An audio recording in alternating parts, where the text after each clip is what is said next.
Assalamualaikum warahmatullahi wabarakatuh. Berjumpa lagi dengan kakak. Kali ini kakak akan bercerita sebuah kisah tentang Nabi Ibrahim alaihissalam. Kemarin kakak sudah bercerita kisah Nabi Ibrahim dengan putranya Ismail.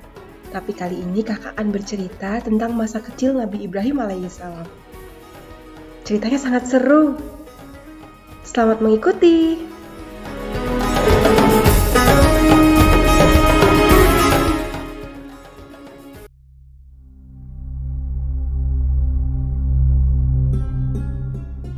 Pada zaman dahulu, di negeri Irak yang termasyhur, ada seorang raja yang zalim. Raja ini bernama Raja Namrud. Raja Namrud menjadikan dirinya sebagai Tuhan di negeri itu. Dia memaksa orang-orang untuk menyembahnya. Dan barang siapa yang menyembahnya, maka semua apa yang dia inginkan akan terpenuhi. Karena tergiur dengan tawaran itu, semakin banyak orang yang menyembah Namrud sebagai Tuhan. Namrud pun memenuhi seluruh kota dengan patung-patung dirinya, agar orang-orang dapat menyembah patung-patung itu.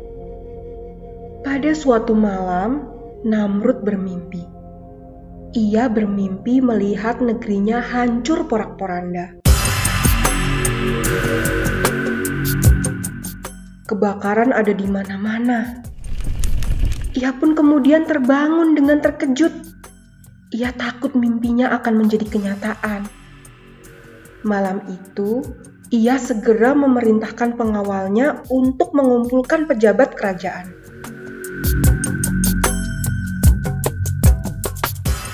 Namrud kemudian menceritakan mimpinya itu kepada para pejabat. Salah satu dari pejabat itu berkata, "Ya Tuhan Namrud, mungkin ada seorang anak laki-laki yang lahir malam ini di Babilonia, yang akan menghancurkan kerajaan Anda." Terhasut dengan perkataan itu, tanpa berpikir lagi, Namrud segera menyuruh semua prajuritnya untuk membunuh semua anak laki-laki yang lahir pada malam itu, tanpa terkecuali. Semua anak laki-laki harus mati malam itu.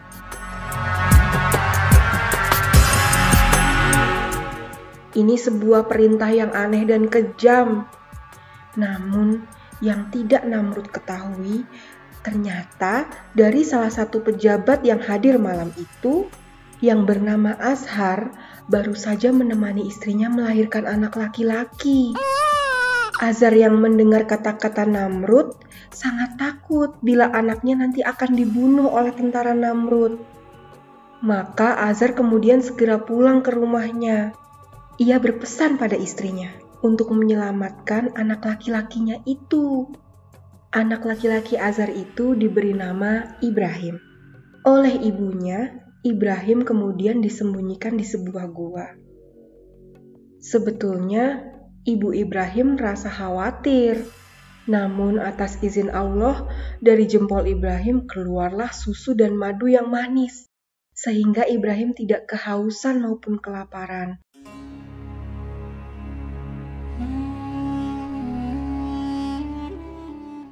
Allah menjaga Ibrahim agar ia dapat tetap hidup di dalam gua. Tak lama berselang, keadaan kembali aman. Ibrahim pun kemudian kembali tinggal di rumah ayahnya. Ayah Ibrahim adalah seorang pemahat patung terbaik di negeri itu. Atas perintah Namrud, ia membuat banyak sekali patung. Baik patung-patung berbentuk binatang maupun berbentuk seperti Namrud. Patung-patung hasil pahatannya memenuhi seluruh kuil-kuil di kota Babilonia.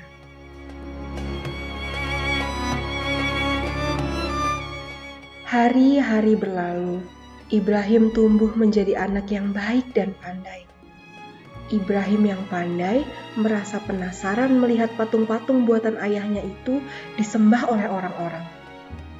Ibrahim merasa heran. Ia lalu bertanya kepada ayahnya, "Oh ayah, seperti apa sih Tuhan-Tuhan itu?" Sang ayah menjawab, "Ini adalah Tuhan yang aku buat dari kayu jati. Sedangkan yang itu dari kayu ivory. Yang di sana terbuat dari kayu zaitun. Bukankah bagus Tuhan-Tuhan yang ayah buat? Hanya saja memang mereka tidak bernafas. Ibrahim masih merasa bingung. Kemudian ia bertanya kembali. Jika mereka tidak hidup, bagaimana mereka bisa memberi kehidupan pada manusia, ayah? Ayah Ibrahim diam saja. Lalu Ibrahim kembali bertanya. Ayah, jika Tuhan itu terbuat dari kayu, kenapa ayah menebangi pohon? Berarti ayah sudah menebang Tuhan. Bagaimana cara kayu itu membantu manusia untuk menciptakan manusia lain? Siapakah Tuhan yang pertama ada? Bagaimana ia ada?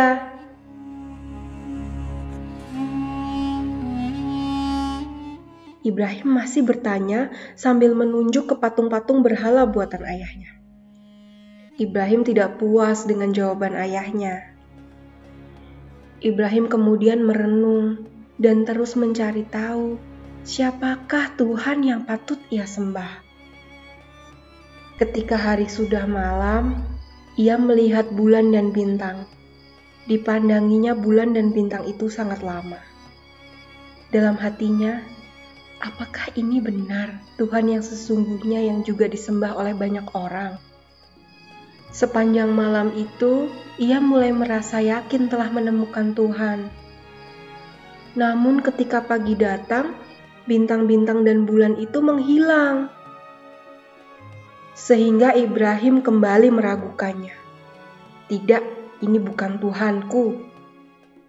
Lantas di siang hari, Ibrahim melihat matahari terbit. Ia berkata lagi, "Inilah Rabbku. Inilah Tuhanku, inilah yang lebih besar." Namun, ketika sore hari datang, matahari terbenam. Ibrahim kembali kehilangan keyakinannya itu. Ia lantas berpikir, apa yang selama ini diyakini sebagian penduduk Babilonia adalah keliru. Ia duduk bersimpuh, meminta Tuhan menunjukkan kekuasaannya, agar ia tidak bingung. Ibrahim kemudian berdoa, "Ya Tuhanku, perlihatkanlah kepadaku bagaimana Engkau menghidupkan orang-orang mati."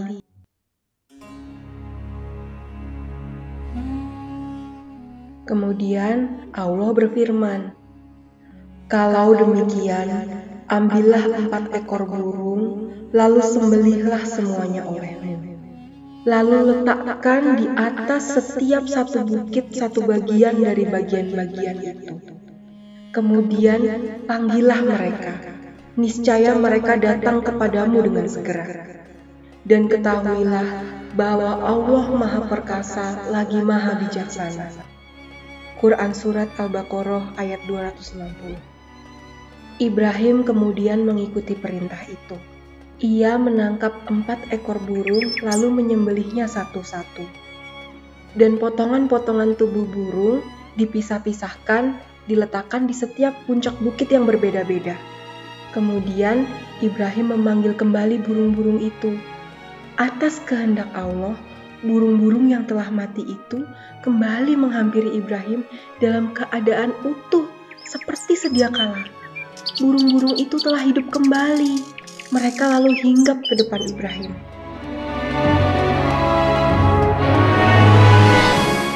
Setelah kejadian yang menggetarkan hati itu, Ibrahim pun merasa yakin bahwa Allah adalah Tuhan yang menciptakan semesta alam, bukan Namrud. Tanpa menunggu lama, Ibrahim kemudian kembali ke Babilonia. Ia merasa harus menyampaikan kepada seluruh penduduk di negeri itu mengenai Tuhan yang sebenar-benarnya. Pertama, ia menyampaikan hal ini kepada ayahnya. Namun ayahnya tidak menerima. Ayahnya marah besar. Ibrahim pun merasa sangat sedih.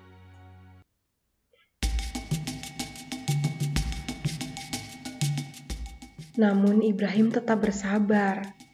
Ia keluar dari rumah ayahnya seraya mendoakan keselamatan untuk ayahnya. Malam hari berikutnya, Ibrahim pun pergi ke sebuah kuil di pusat kota Babilonia. Kebetulan, dalam kuil itu sedang ramai orang sedang beribadah. Ibrahim naik ke atas kuil menuju ke tempat patung-patung yang disembah itu.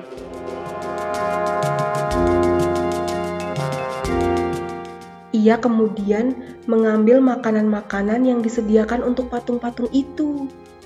Ibrahim berkata, "Wahai makhluk yang dianggap Tuhan oleh masyarakat Babilonia, apakah engkau tidak marah aku ambil apelmu?" Patung-patung itu tentu saja hanya terdiam. Ibrahim kemudian melempar apel yang dipegangnya ke patung-patung itu. Lalu Ibrahim kembali berkata, "Wahai makhluk yang dianggap Tuhan oleh masyarakat Babilonia, apakah kau tidak bisa melawanku?" Patung-patung itu tetap tidak menjawab. Orang-orang menyaksikan kejadian itu dengan tercengang. Mereka tidak menyangka ada seorang laki-laki yang menghinakan Tuhan-Tuhan mereka. Ibrahim kemudian berkata kepada mereka, "Wahai masyarakat Babilonia, apakah sudah tidak ada akal di antara kalian, sehingga kalian menyembah patung-patung yang bahkan aku bisa menghancurkannya dengan tanganku ini? Yakinlah dan percayalah, aku adalah utusan Allah. Allah adalah Tuhan kalian, Allah Tuhan semesta alam." Orang-orang itu masih terdiam dan bingung. Ibrahim lalu berkata, "Demi Allah, jika kalian tidak meninggalkan sesembahan kalian ini, maka aku akan melakukan tipu daya terhadap Tuhan-Tuhan kalian." Sesungguhnya orang-orang itu merasa bimbang. Namun mereka masih tidak berani untuk percaya pada Ibrahim. Akhirnya mereka pergi dari kuil itu.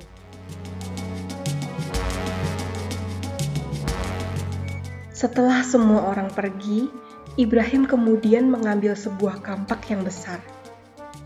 Ia menghancurkan patung-patung itu satu persatu, kecuali satu patung yang terbesar. Patung terbesar itu berbentuk Namrud. Kemudian, puing-puing patung yang hancur dikumpulkan di sekitar patung Namrud. Dan kampak yang digunakannya untuk menghancurkan patung diletakkan di tangan patung Namrud. Ini adalah tipu daya yang Ibrahim lakukan.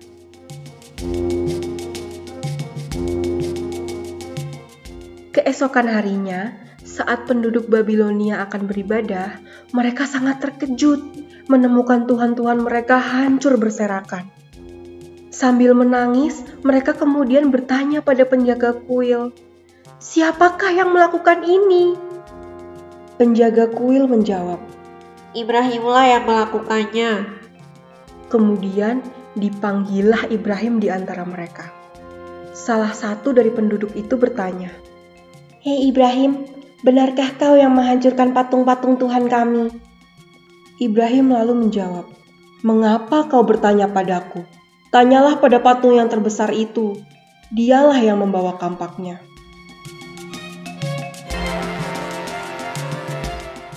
Penduduk semakin kebingungan.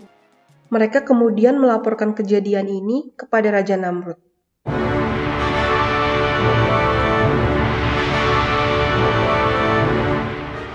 Ibrahim beserta penduduk kemudian pergi ke istana Namrud. Sesampainya di istana, Ibrahim berkata kepada Namrud, "Wahai Namrud, bagaimana kau bisa membuat dirimu sebagai Tuhan, sedangkan kau akan menjadi tua dan mati seperti aku? Kau tidak bisa menghidupkan atau mematikan seseorang, sebagaimana Tuhan kita bisa melakukannya." Namrud kemudian menjawab, Hai Ibrahim, saya adalah Tuhan yang bisa menghidupkan dan mematikan. Namrud kemudian menyuruh pengawalnya menangkap 2 orang warga. Salah satu di antara mereka dibunuh.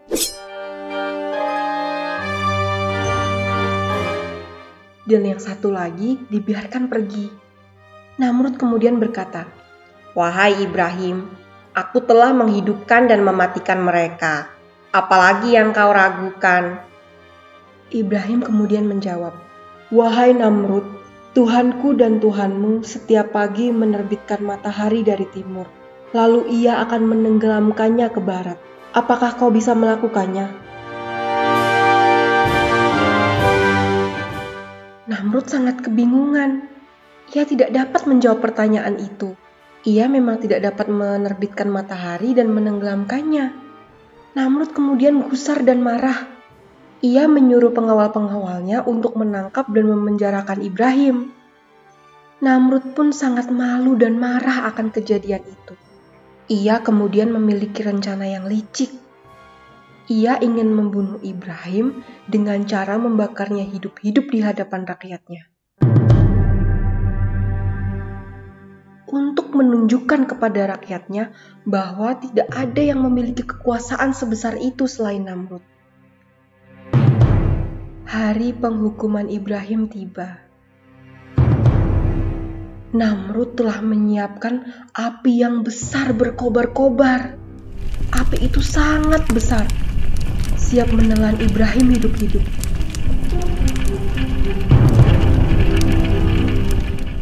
Seluruh rakyat tegang menyaksikan prosesi itu. Ibrahim kemudian berdoa kepada Allah. Ya Allah, aku yakin Engkaulah yang telah menciptakan aku, termasuk api yang berkobar-kobar ini. Dan Engkaulah yang menjadikan api ini panas, maka jadikanlah api ini dingin dan keselamatan bagiku. Kemudian dilemparlah Ibrahim ke dalam api itu.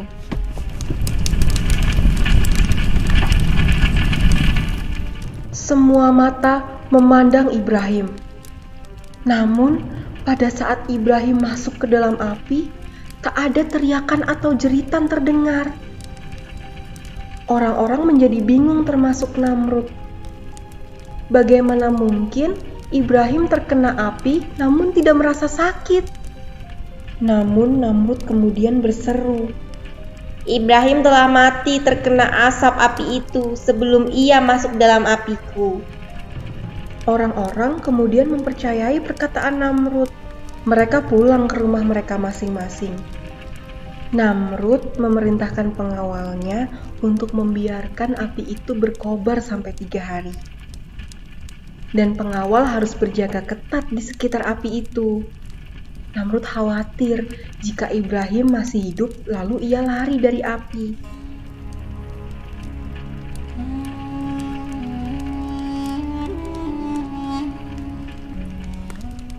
Tiga hari kemudian, penduduk Babilonia kembali berkumpul untuk menyaksikan api itu dipadamkan.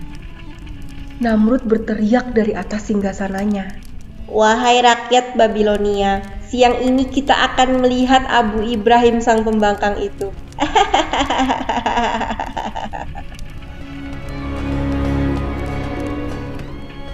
Pengawal Namrud kemudian memadamkan api itu. Waktu api dipadamkan, mereka terkejut. Mereka melihat Ibrahim sedang duduk di tengah-tengah sisa api. Ibrahim tidak terluka. Ia tidak terlihat sakit. Dia bahkan baik-baik saja.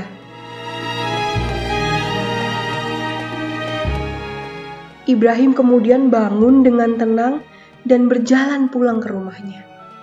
Semua orang menyaksikan mukjizat itu.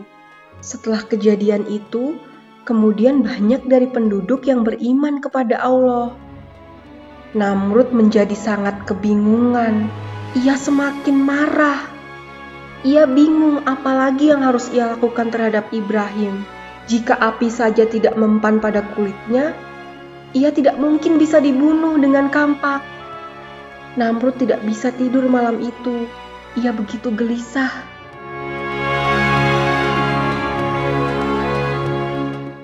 Hari berikutnya, di saat pagi datang, Allah memerintahkan seekor lalat untuk masuk ke dalam hidung Namrud. Seekor lalat ini kemudian terbang, menghampiri Namrud, lalu masuk ke dalam hidungnya.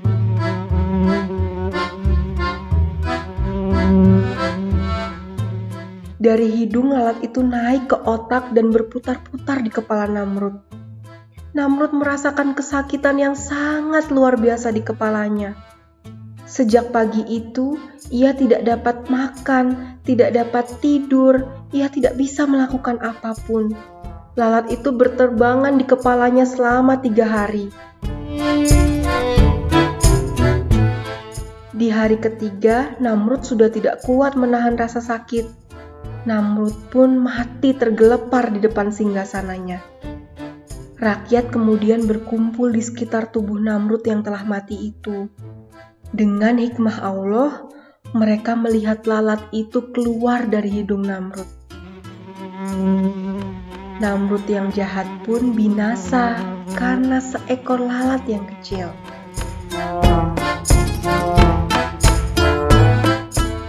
Demikianlah kisah keimanan dan keteguhan hati Nabi Ibrahim dalam melawan kezaliman. Sekian ceritanya adik-adik, semoga bisa bermanfaat untuk kita semua ya. Sampai ketemu di cerita-cerita yang lain. Wassalamualaikum warahmatullahi wabarakatuh.